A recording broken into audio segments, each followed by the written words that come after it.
पृथ्वीचे गुरुत्व त्वरण. पृथ्वी तिच्या जवळील सर्व वस्तूंवर गुरुत्वीय बल प्रयुक्त करते. न्यूटनच्या दुसऱ्या नियमाप्रमाणे एखाद्या वस्तूवर प्रयुक्त होत असलेल्या बलामुळे वस्तूचे त्वरण होते. या नियमानुसार पृथ्वीच्या गुरुत्वीय बलामुळेही वस्तूचे त्वरण होते.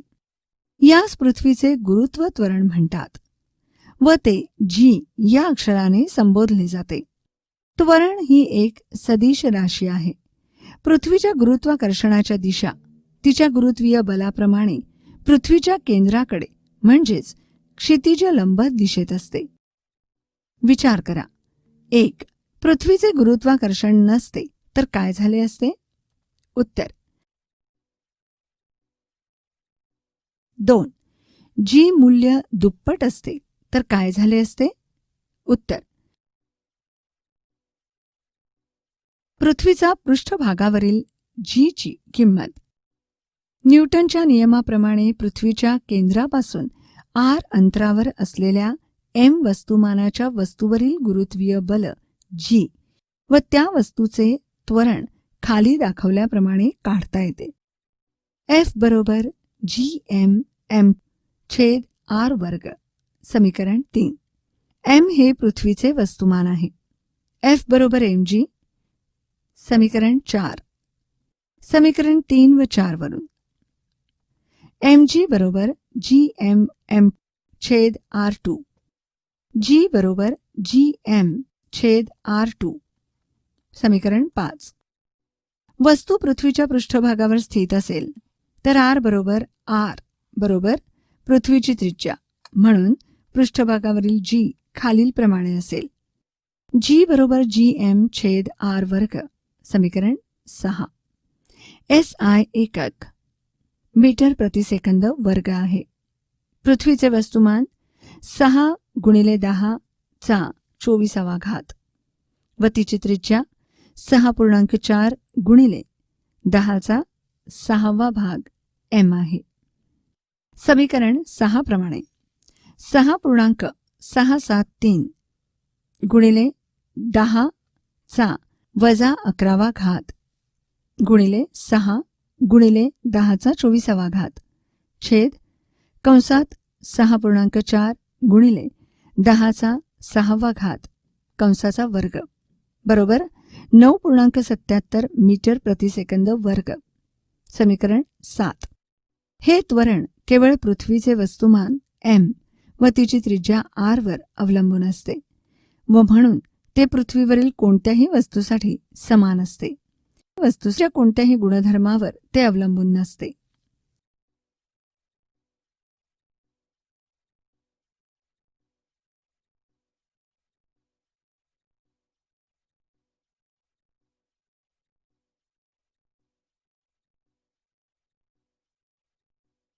उत्तर.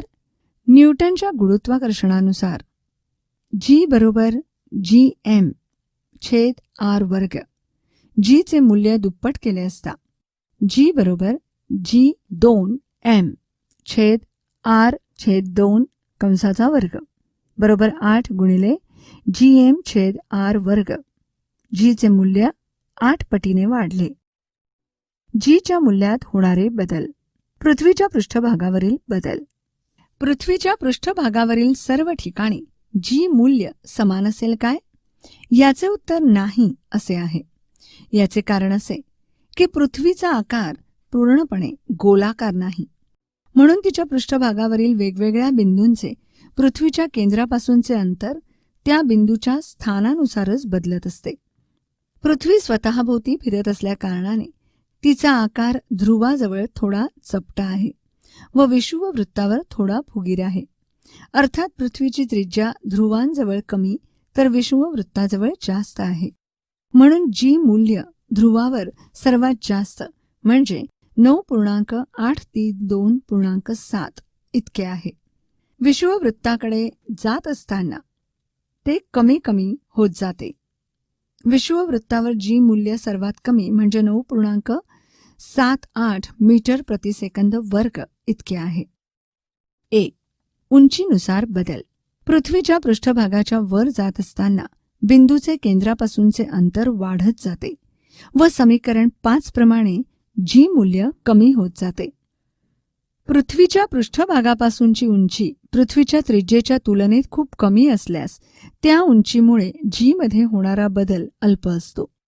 उदाहरणार्थ, पृथ्वीची त्रिज्या 6400 किलोमीटर आहे. पृथ्वीच्या पृष्ठभागापासून 10 किलोमीटर उंचीवरून उडणाऱ्या विमानाचे पृथ्वीच्या केंद्रापासूनचे अंतर 6400 किलोमीटरपासून 6410 किलोमीटर पर्यंत वाढल्यामुळे जी मूल्यात होणारा बदल नगण्य असतो. तथापि आपण जेव्हा एखादा कृत्रिम उपग्रहाचा विचार करतो तेव्हा पृथ्वीच्या पृष्ठभागापासूनच्या त्याच्या उंचीमुळे होणारा जी मधील बदल विचारात घ्यावा लागतो. काही विशिष्ट उंचीसाठी जी मूल्यात होणारे बदल खालील तक्त्यात दिले आहेत. सी. खोलीनुसार बदल. पृथ्वीच्या आत जात असताना देखील जी मूल्य बदलत राहते. समीकरण 5 मधील आर मूल्य कमी होत जाते व त्यानुसार जीचे मूल्य अधिक व्हायला हवे. परंतु वस्तू पृथ्वीच्या केंद्राच्या जवळ गेल्यामुळे त्या वस्तूवर गुरुत्वीय बल प्रयुक्त करणारा पृथ्वीचा भागही कमी होतो. म्हणजेच समीकरण 5 मध्ये वापरले जाणारे एम मूल्यही बदलते. याचा एकत्रित परिणामस्वरूप पृथ्वीच्या आत जात असताना खोलीनुसार जी मूल्य कमी होत जाते. जरा डोके चालवा. 1. पृथ्वीच्या आत जाताना गुरुत्वाकर्षण बलाच्या दिशेत काही फरक पडेल का? उत्तर. 2. पृथ्वीच्या केंद्रावर जी मूल्य किती असेल? उत्तर. प्रत्येक ग्रह व उपग्रह यांचे वस्तुमान व त्रिज्या वेगवेगळे असतात व समीकरण 6 प्रमाणे त्याच्या पृष्ठभागावरील जी हेही वेगळे असते. चंद्राचे गुरुत्वीय बल हे पृथ्वीच्या गुरुत्वीय बलाच्या 1/6 असते. यामुळे आपण ठराविक बल वापरून पृथ्वीपेक्षा चंद्रावर 6 पट जास्त उंच उडी मारू शकतो. हे माहित आहे का तुम्हाला? गुरुत्वीय लहरी. पाण्यात दगड टाकल्यावर त्यावर लहरी निर्माण होतात. तसेच एका दोरीची 2 टोके धरून हलवल्यास त्यावरही लहरी निर्माण होतात. हे तुम्ही पाहिलेच असेल. प्रकाश हा देखील एक प्रकारचा तरंग आहे. त्यास विद्युत चुंबकीय तरंग असे म्हणतात. गॅमा किरण, क्ष किरण, अतिनील किरण, अवरक्त किरण, सूक्ष्म तरंग व रेडिओ तरंग हे सर्व विद्युत चुंबकीय तरंगांचेच विभिन्न प्रकार आहेत. खगोलीय वस्तू हे तरंग उत्सर्जित करतात व आपण आपल्या उपकरणांद्वारे त्यांना ग्रहण करतो. विश्वा क्लबची संपूर्ण माहिती आपल्याला लहरींद्वारेच मिळालेली आहे. गुरुत्वीय लहरी या अगदी वेगळ्या प्रकारच्या लहरी आहेत. त्यांना अवकाश काळावरील लहरी असे म्हटले जाते. त्यांच्या अस्तित्वाची शक्यता आइन्स्टाईनने 1916 मध्ये वर्तवली होती. या लहरी खूप क्षीण असल्याने त्यांना शोधणे खूप कठीण असते. खगोलीय स्रोतांमधून उत्सर्जित झालेल्या गुरुत्वीय लहरींना शोधण्यासाठी शास्त्रज्ञांनी अतिशय संवेदनशील उपकरणे विकसित केली आहेत. यामध्ये लिगो म्हणजेच laser interferometric gravitational wave observatory हे प्रमुख आहे. शास्त्रज्ञांनी सन 2016 मध्ये आइन्स्टाईनच्या भाकितानंतर बरोबर 100 वर्षांनी खगोलीय स्रोतापासून येणाऱ्या गुरुत्वीय लहरींचा शोध लावला आहे. या शोधात भारतीय शास्त्रज्ञाचे लक्षणीय योगदान आहे. या शोधामुळे विश्वाची माहिती मिळवण्याचा एक नवीन मार्ग खुला झाला आहे.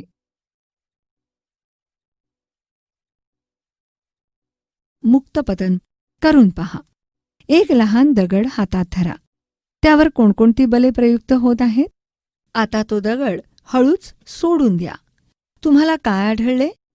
तुम्ही सोडून दिल्यावर त्या दगडावर कोणते बल प्रयुक्त झाले? पृथ्वीचे गुरुत्वीय बल सगळ्या वस्तूंवर प्रयुक्त होते हे आपल्याला माहीत आहे. आपण दगड हातात धरलेला असताना देखील हे बल प्रयुक्त होतच होते. परंतु आपण हाताने विरुद्ध दिशेने लावत असलेले बल त्याला संतुलित करत होते व तो दगड स्थिर होता. आपण हातातून सोडून दिल्यावर दगडावर केवळ गुरुत्वीय बल प्रयुक्त होत असल्याने त्याच्या प्रभावाने तो दगड खाली पडला. जेव्हा एखादी वस्तू केवळ गुरुत्वीय बलाच्या प्रभावाने गतिमान असेल तर त्या गतीला मुक्त पतन म्हणतात, म्हणजे दगडाचे मुक्त पतन होते. मुक्त पतनात आरंभीचा वेग 0 असतो व कालानुसार गुरुत्वीय त्वरणामुळे तो वाढत जातो. पृथ्वीवर मुक्त पतनाच्या वेळी हवेशी होणाऱ्या घर्षणामुळे वस्तूच्या गतीला विरोध होतो व वस्तूवर प्लावक बलही कार्य करते. म्हणून खऱ्या अर्थाने मुक्त पतन हे हवेत होऊ शकत नाही. ते केवळ निर्वातातच शक्य आहे. मुक्त पतनात वस्तू जमिनीवर पडतानाचा वेग व त्यास लागणारा कालावधी आपण न्यूटनची समीकरणे वापरून काढू शकतो. मुक्त पतनासाठी त्वरण हे A बरोबर G असते व आरंभीचा वेग U बरोबर 0 असतो. हे लक्षात घेऊन ही समीकरणे खालीलप्रमाणे आहेत. V बरोबर GT, V बरोबर GT, S बरोबर 1/2 GT वर्ग, V वर्ग बरोबर 2 GS. सरळ वर फेकलेल्या वस्तूच्या गतीचा अभ्यास करताना G मूल्य हू ऐवजी धरावे लागेल, कारण या गतीत त्वरण हे वेगाच्या विरुद्ध दिशेने असते. G परिमाण तेवढे असले तरी या त्वरणामुळे दगडाचा वेग वाढत नसून कमी होत असतो. चंद्र व कृत्रिम उपग्रह देखील केवळ पृथ्वीच्या गुरुत्वीय बलाच्या प्रभावाखाली गतिशील असतात. त्यामुळे तेही मुक्त पतनाचे उदाहरण आहे. हे माहिती आहे का तुम्हाला? पृथ्वीवरील एका स्थानावर Gचे मूल्य सगळ्या वस्तूंसाठी एकसमान असते. म्हणून कोणत्याही 2 वस्तू एकाच उंचीवरून सोडल्यास एकाच वेळेस जमिनीवर पोहोचतात. त्यांचे वस्तुमान व इतर कुठल्याही गुणधर्माचा या कालावधीवर परिणाम होत नाही. असे म्हटले जाते की गॅलिलिओने सुमारे इसवी सन 1590 मध्ये इटली देशातील पिसा या शहरात एक प्रयोग केला. 2 वेगवेगळ्या वस्तुमानाचे गोल तेथील झुकलेल्या मनोऱ्यावरून एकाच वेळेस खाली सोडले तर ते एकाच वेळेस जमिनीवर पडतात हे सिद्ध केले. आपण एक जड दगड व एक पीस जर उंचावरून एकाच वेळेस सोडले तर ते एकाच वेळेस जमिनीवर पोहोचताना दिसत नाही. पिसाचे हवेशी होत असलेल्या घर्षणामुळे व प्रयुक्त होणाऱ्या प्लावक बलामुळे पीस तरंगत 173 खाली येते व जमिनीवर उशिरा पोहोचते. हवेमुळे प्रयुक्त होणारे बल दगडाच्या वजनापेक्षा खूप कमी असते व दगडाच्या गतीवर परिणाम करण्यास कमी पडते. तथापि शास्त्रज्ञांनी हा प्रयोग निर्वातात केला. अष्टदगड व पीस दोन्ही एकाच वेळेस जमिनीवर पोहोचतात हे सिद्ध केले आहे. जरा डोके चालवा. न्यूटनच्या गुरुत्वाकर्षणाच्या नियमाप्रमाणे अधिक वस्तुमान असलेल्या वस्तूवर पृथ्वीचे गुरुत्वीय बल अधिक असते. मग ती वस्तू कमी वस्तुमान असलेल्या वस्तूहून अधिक वेगाने खाली का पडत नाही?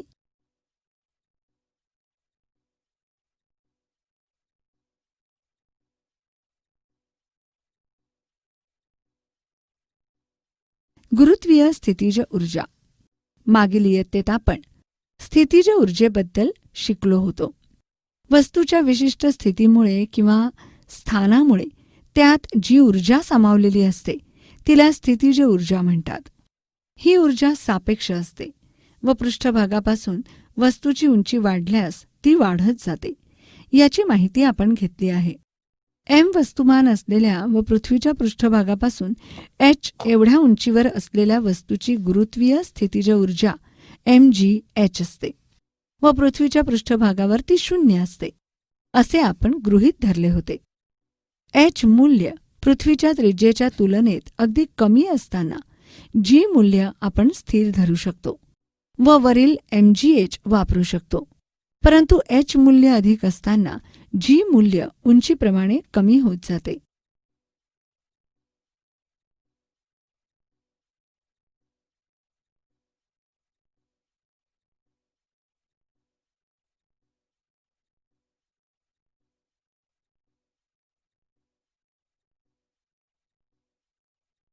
अर्थात अंतर त्याहून कमी असल्यास स्थितीज ऊर्जा 0हून कमी अर्थात ऋण घेतली जाते.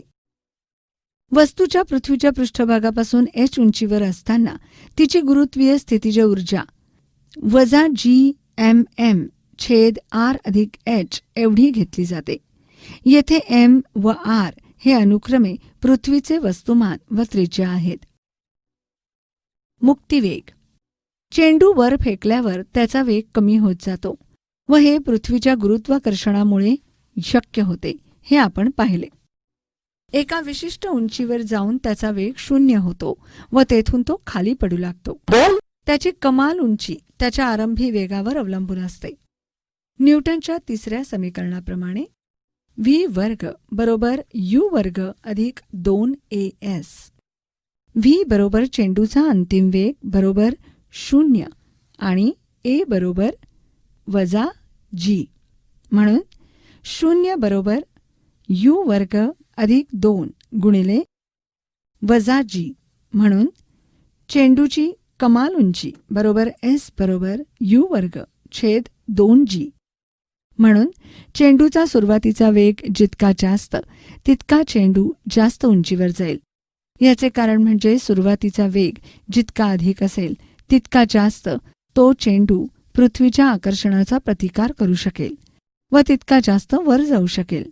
आपण वर पाहिल्याप्रमाणे जी मूल्य पृष्ठभागापासूनच्या उंचीनुसार कमी होत जाते. म्हणून उंचावर गेल्यावर चेंडूवरील पृथ्वीचे आकर्षण कमी होते. आपण चेंडूच्या आरंभीचा वेग वाढवत गेलो तर तो अधिकाधिक उंच जाईल व एक विशिष्ट आरंभ वेग असा असेल की त्या वेगाने फेकलेला चेंडू पृथ्वीच्या गुरुत्वीय आकर्षणावर मात करू शकेल व तो परत पृथ्वीवर पडणार नाही. आरंभ वेगाच्या या विशिष्ट मूल्यास मुक्तिवेग म्हणतात, कारण या वेगाने वर फेकलेली वस्तू पृथ्वीच्या गुरुत्वीय आकर्षणापासून मुक्त होऊ शकेल.